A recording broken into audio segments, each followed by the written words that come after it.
Yesterday, Shaun Luyt from Rentalsphere and myself invited a bunch of agents over to the Buzz to have a discussion about how to run a rental business. And we had amazing discussions with the agents regarding how they position their mandates, how they're building an asset of value by acquiring these landlords and retaining these landlords, and what their exit strategies are eventually when the time comes where they might actually want to sell their business or their rental book. Shaun spent hours discussing and exploring the different issues that he's experienced in his past, where agents have had difficulties despite building such a successful book.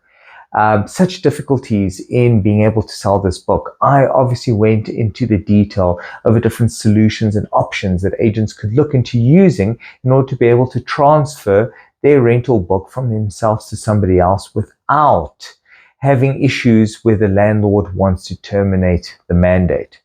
All these issues and much, much more were discussed. And this is what we do at BSA Law each and every month, where we call estate agent principals and estate agent managers to come in for discussion, for workshops on how to better position themselves as business owners, and how to better run their agencies.